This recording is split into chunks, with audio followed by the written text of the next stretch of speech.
There's somewhere between 35,000 to 50,000 of these students. You multiply that times $28,000 per year.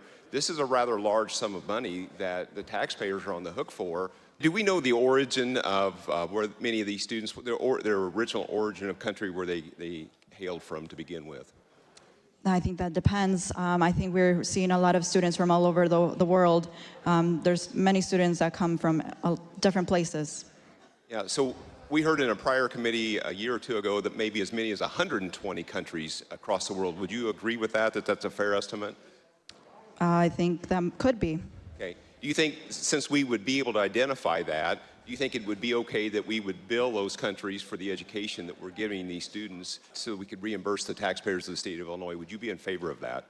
I don't think that's fair, since many of the students that have been here for many years, it could be the age of 2, and they're living here in the state of Illinois since the age of 2, so it wouldn't be fair to give the bill to another country that they haven't been in a long, long time.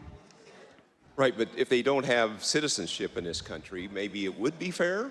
Well, I think the citizenship question should be asked to the federal government. I think we should change the citizenship and maybe open those ability to give DACA recipients and other students opportunity to apply fairly to become citizens into this country. I think that's something we should ask for the federal government to do.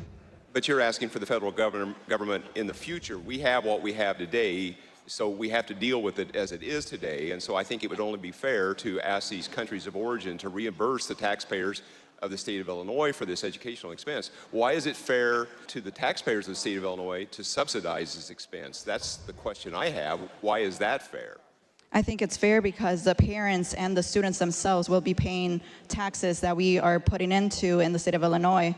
They already pay income tax, they already pay sales tax, they have paid a lot of taxes, so they will be paying for this tuition too. We're not asking them to get a scholarship, we're saying they should just qualify for the in-state tuition payment. Well, this is a rather hefty sum. My understanding here is that there's somewhere between 35,000 to 50,000 of these students. You multiply that times $28,000 per year. This is a rather large sum of money that the taxpayers are on the hook for when the needs of our budget is quite pressing. And why would we want to continue to add to that burden of the taxpayers of the state of Illinois? I don't understand how that's fair to them. So with that, to the bill, Mr. Speaker. The bill. Yeah, ladies and gentlemen, this is another really bad idea. I would urge a strong no vote. Thank you.